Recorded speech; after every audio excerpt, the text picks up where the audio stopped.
What's up everybody, back with another raid guide, and today we're taking a look at Mythic Lihuvim, and I'll be going over most of the new mechanics, how to deal with them, as well as some tips and tricks for your progression. I won't be covering all of the heroic mechanics unless they've been updated for Mythic, so if you're not up to date, feel free to check out my heroic guides. So I'll be going over what's new on Mythic, how the Mythic mechanic works and how to deal with them, followed by a run through of the fight. So setup wise, we had 2 tanks, 3 healers and 15 DPS. This is a very single target oriented fight, so being able to burst down adds during intermission is of great importance. Also, having access to a necro DK for those grippy hands helps a lot as well. You also need to have access to like 2 or 3 roots and or traps in order to be able to perma CC acquisition automas as efficiently as possible, as it is kinda mandatory to do so for this strat, as you'll be keeping one of them CC'd for pretty much 8 or more minutes, and you really don't want to kite an ad for 8 minutes. So at least 1 hunter and a druid or 2 druids. Might be doable with other setups, but those are the most common. So with that said, what's new on Mythic? Well, for starters, everything has been scaled up a lot. Boss HP, ad HP, and everything is a lot more punishing overall. Every ad has also gotten an extra ability, or passive if you will, which forces us to prioritize a bit differently when it comes to what you want to nuke down during each intermission. The small synthesized automas, when they die, debuff a player with unstable motes that they'll spawn after 4 seconds. And motes is something you have to coordinate a lot on this fight, so getting more is not awesome. And the acquisition automas, 30 seconds after they've died, they resurrect and return to full health. So yeah, we're not gonna be killing those. And the guardian automa centuries that they spawn now lasts forever, which just adds a ton of raid damage. And lastly, the defense matrix drops a huge barrier that reduces damage taken by players and automas, which lasts for 10 seconds. And no, there's no cool strat using that damage reduction on the raid, sadly. But we'll go over the kill order for all of the ads and the intermissions in a bit. Next out is the new mechanic on Mythic called alignment shift. When you pull the boss, everyone in the raid gets either melodic or harmonic alignment, and these are reversed following every intermission. So if you were melodic, you're now harmonic, and vice versa. And these work in conjunction with the cosmic shift ability. So when the boss casts cosmic shift, if you have melodic alignment, you'll get pulled into the boss, and if you have harmonic, you get pushed away from the boss instead. And after a few seconds after this push and pull, you trigger resonance cascade, which is pretty much that every player detonates, dealing around 7k damage to players within 4 yards, meaning you cannot just stack the entire raid or you'll blow up. So you're going to need to split the raid into 5 groups. However, if this detonation doesn't involve both a single melodic and harmonic debuff, they instead deal 600k damage to everyone within 4 yards, which is less than ideal. So what this means is before this detonation goes off, you need 5 groups with 4 players in each that stacks, and one of these groups needs to have at least one of each debuff. So you can have, for example, 3 harmonic and 1 melodic and anything between, just as long as there's at least 1 harmonic and 1 melodic in each group, and you'll be somewhat safe. They still hurt a metric ton, but at least it's less insta-killy. So how do we deal with this in the simplest way? First of all, I recommend tracking these groups with a weakAURA that I'll link in the descriptions below. Once set up correctly, it will track all 5 groups and give you a clear indication if all 5 groups have one of each debuff. Otherwise, swap a player from a group with, for example, multiple harmonic debuffs for a player in a group that lacks one, because you still want to end up with 4 players in each group. It also shows a mark for each group, so we marked 1 player in each group to be the bows, if you will, that the 3 other players stack on, and we assigned rough stacking positions around the boss. These can change a bit depending on where the boss is, if there's motes near you, etc, etc. And for the marked players, just make sure you're as consistent as possible with these, so everyone always knows where you'll be before the cosmic shift goes off. And remember, you'll either be pushed or pulled by the boss, so position yourself accordingly and be ready to run to your stack group. Now on the topic of marks, I want to talk about the unstable motes and how to deal with them, as managing these motes is crucial, or you'll run out of space very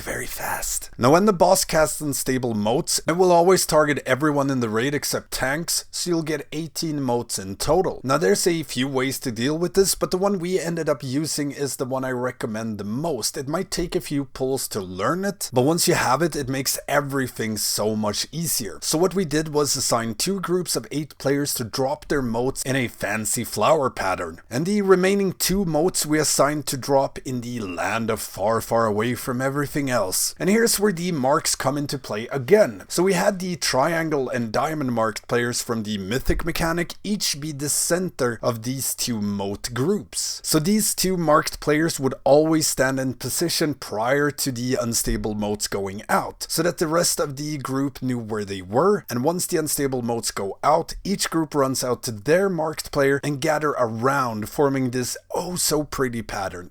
We had one group always go to the left behind the boss and the other group to the right behind the boss, and we also assigned each player a location to stand on around the marked player, so everyone always knew exactly where to stand. And I recommend practicing this a few times before pulling the boss, just to get the habit of how to spread and stack for this, to make it a lot easier once you start actually getting it. Like I said, takes a few pulls to learn, but once you do, it helps with a lot. So when you get unstable mote, drop everything and run out and spread into that fancy pattern, and the second you drop your mote, you need to run out. It is 1,000 times better to take a detour if it means not triggering a mote. And with that said, let's break down the fight, all the intermissions, and how to deal with them. On pull, tank boss around where we have our skull mark, face the boss into the middle, raid behind an unstable mote captains in position for your first unstable mote. If possible, you want a gateway going from each side of the boss, going towards the green and star marked forges. For the first intermission, the goal is to nuke down the Guardian Atoma on star mark and green mark forge. Due to this, you'll obviously need to split the raid a bit, so evenly distribute the burstiest classes that can dish out the most in a 15-second window and fill with the rest. After first intermission, you'll be around purple mark, so it would make sense to send more range high mobility to green mark and more melee to star. But first and foremost, make sure you're able to kill both of them during the intermission. Anyways, when you get your first unstable motes, run out instantly and spread information, and as soon as you've dropped the motes, move away. Following this, one random player and the active tank will get bombs. Our rule of thumb here was the random player blows up the motes that their group dropped, and the tank takes whichever is left. It removes any confusions and makes it very simple. Random player go first, tank goes next. Now, as soon as the 2 bomb players get their debuff, the rest of the raid can start running towards star or triangle forge, as it'll start in a few seconds, and everyone needs to be able to smack the ad instantly as they spawn. So having access to roars and gateways helps a lot here. Now, as soon as you've killed the ads on star and triangle, raid moves towards purple mark and starts smacking away on the defense matrix. Make sure it dies far enough away from the boss so its barrier doesn't cover it. You'll also get an acquisition Atoma on moon mark that needs to be perma-CC'd, preferably by a hunter trap or druid roots. Hunters have an easier time dealing with this, as they can place traps in front of the ad that it runs into, allowing them to pre-place traps so they're always able to be near boss for motes and mythic mechanic stacking. A druid will have to work a bit more to net the same result, as they have to go out and reroute whenever it's about to break.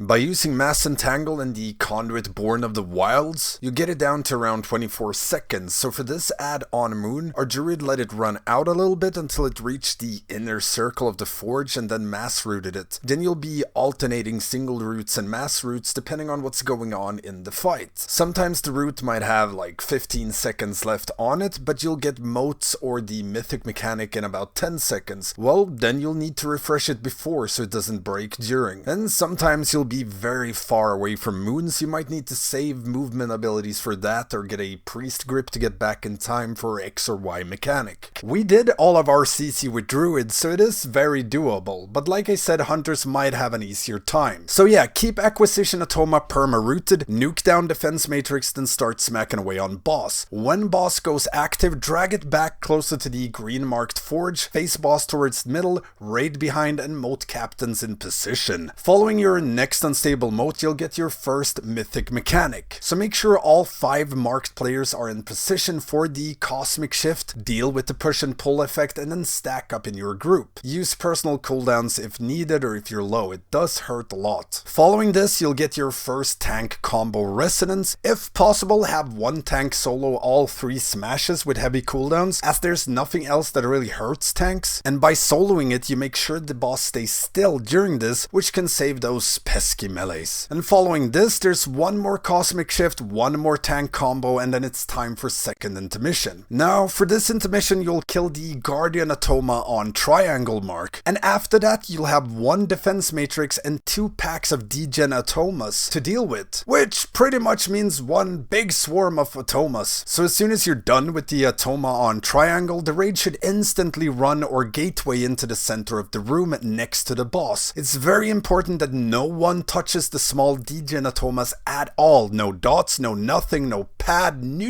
If you attack them, they'll stop and start casting, and you'll have to either interrupt or knock them to stop it, because you want all of them to get as close as possible to the boss in the center of the room before they start casting, and then either use mass grip and or necro DK grippy hands and possibly pushes and knockbacks to stack them up on top of the boss. It is very important that you manage to stack all of them fast, as they all need to die at roughly the same time, and the faster the better. And when they're stacked, use stuns and silences to keep them from casting. So it's an all-out AoE fiesta deluxe, which is why we bloodlust here, as it's a pretty rough DPS check, killing all the small adds, while most of them will have the 50% damage reduction from the defense matrix adds. Due to this, all DPS should cleave off of the defense matrix, and when it's low, you have one tank pull it out, so when it dies, its barrier doesn't reach and further debuff the small adds. Now, when these small adds die, players will start getting debuffed with unstable mote, 1 mote per ad. And these motes we drop towards the entrance where we have our skull mark, as far back as they could before the timer runs out. If you have access to a Windrush, I recommend using it here so they can get it both while running out and dropping motes, but also to get back to the boss. When all the ads are dead and boss goes active again, pull it towards skull mark and deal with the 2 mote spawns, 2 mythic mechanics, and 2 tank smashes around that location before your third intermission. For this, you want to kill the defense matrix on star, then move into the center of the room again. You'll get 2 acquisition Automas, one from diamond and one from moon, and again, these need to be perma-rooted or trapped. If you CC the first acquisition Automa properly, it should still be around moon, which means you'll have 2 there and you can just mass root. You'll also get 1 pack of small degen Automas that you need to nuke down on top of boss, just like the previous intermission. The motes that you get from these you can again drop around the skull mark, as you won't need that space. Following this, keep boss in the middle of the room so that your acquisition Automa CCers have an easier time reaching.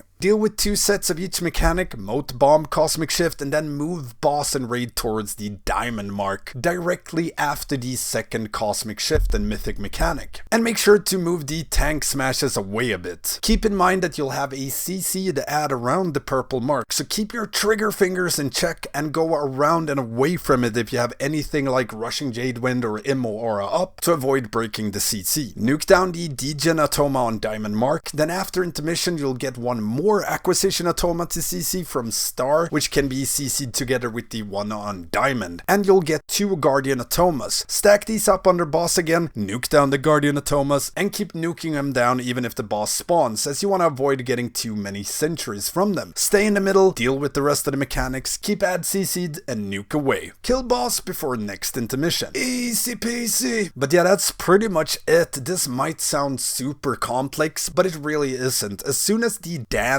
clicks, if you will, for everyone, the boss will die pretty fast. After we learned how to do the motes consistently, and after we figured out where to drop them and how to deal with the second intermission, the rest follows extremely fast, because that's really the hardest parts, motes and second intermission. plus those modes. And yeah, that's pretty much it. If you have any questions at all about this encounter, hit me up in the comments or become a patron or Twitch sub and get access to the Stankie Discord, where you can find raid weakauras, healing notes, and a ton of awesome people to help you out during progression. And don't forget the usual stuff, like, comment, subscribe, and ring that notification bell. It really helps me out. I'm also streaming all of our progression on Twitch, so make sure to check that out. It's on Thursdays and Sundays now. Thank you all for watching, and I will see you next time.